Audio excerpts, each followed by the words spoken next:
Salam sejahtera bagi kita sekalian.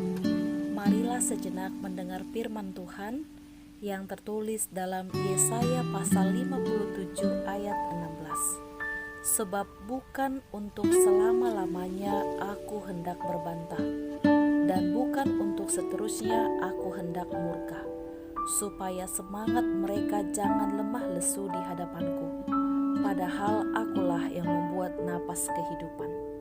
Demikian pembacaan firman Tuhan. Saudara-saudara yang dikasihi Tuhan Yesus Kristus, di saat kita mengalami tekanan hidup, pergumulan dan persoalan, kita sangat mengharapkan penghiburan. Dengan penghiburan, kita dapat memperoleh kekuatan baru, motivasi dan semangat baru untuk melanjutkan hidup. Apa yang sangat dinantikan orang di saat mengalami tekanan hidup adalah penghiburan dan penerimaan kembali akan kehidupannya. Inilah yang sangat dinanti oleh orang-orang Israel dikala mereka telah kembali dari pembuangan di Babel.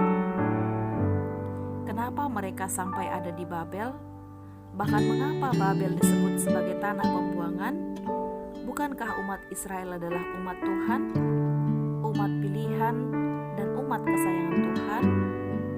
Saudara-saudara, rupanya sebagai umat Tuhan, mereka tidak lagi hidup sesuai dengan identitas yang mereka sandang. Sebagai umat Tuhan, seharusnya hidup dalam ketaatan dan kesetiaan kepada Tuhan. Tetapi yang terjadi adalah kehidupan umat Tuhan tidak lagi mencerminkan kehidupan sebagai umat Tuhan yang sejati.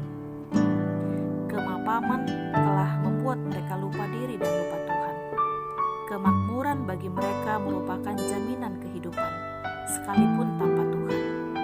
Dalam perjalanan kehidupan mereka, peran Tuhan yang adalah pemimpin umat telah tergantikan dengan mengandalkan kekuatan manusia. Bahkan penyembahan berhala terjadi di mana-mana. Saudara-saudara, keadaan inilah yang mengantar umat Tuhan dibuang di tanah Babel. Dengan kata lain, Tuhan Allah sendiri yang membuang mereka ke Babel oleh karena dosa dan kebebalan mereka. Kemarahan Tuhan nyata manakala ia mendapati bahwa umatnya sendiri kini telah menjauh dari Dia. Pembuangan di Babel dengan segala konsekuensi penderitaan adalah penghukuman Tuhan atas bangsa pilihan Tuhan ini. Di saat seperti inilah umat Tuhan sangat merindukan penghiburan dan penerimaan kembali oleh Tuhan. Kehidupan yang mereka alami di tanah pembuangan merupakan kehidupan yang jauh dari harapan mereka. Apakah pengharapan umat Tuhan ini dijawab oleh Tuhan? Ya, namun mereka harus bertobat dan bertekad untuk hidup bersama dengan Tuhan. Berita inilah yang disampaikan oleh Nabi Yesaya.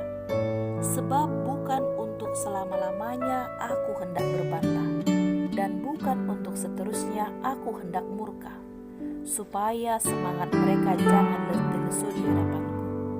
Di balik hukuman yang diberikan oleh Tuhan, kasih-Nya jauh lebih besar. Asalkan bangsa Israel dengan pengakuan dan pertobatan, maka ada pengampunan.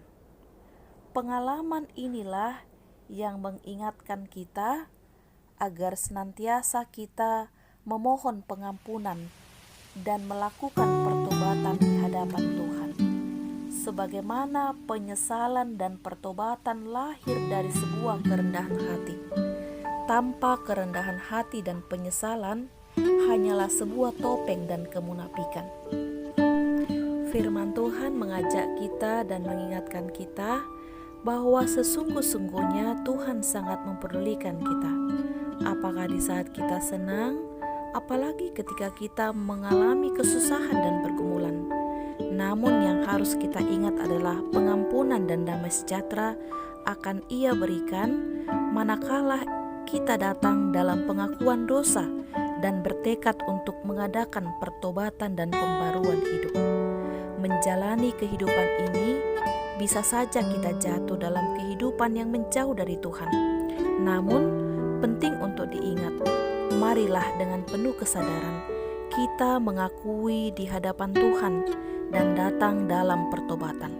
Selama kita angkuh dan tidak mengakui di hadapan Tuhan, bahkan justru mencari-cari jalan untuk membenarkan diri, maka berita pengampunan dan damai sejahtera itu tidak akan kita terima. Saudara-saudara, firman Tuhan mengingatkan bahwa betapa Tuhan akan menyayangi dan merangkul kembali kita dan memberikan kehidupan yang penuh dengan damai dan sejahtera, asalkan kita datang dengan penuh kerendahan hati kepadanya. Amin. Marilah kita berdoa. Bapa di surga, terima kasih hari ini kami terima hidup yang baru dan anugerah kesehatan daripadamu. Kiranya kami dapat melakukan aktivitas kami yang sesuai dengan kehendak-Mu. Terima kasih untuk firman-Mu yang mengingatkan kami akan pengampunan kasih karunia Tuhan. Kiranya kami dapat melakukan yang sesuai dengan kehendak-Mu di dalam kehidupan kami sehari-hari. Di dalam nama Tuhan Yesus kami berdoa. Amin. Selamat pagi, selamat beraktivitas. Kiranya Tuhan Allah memberkati.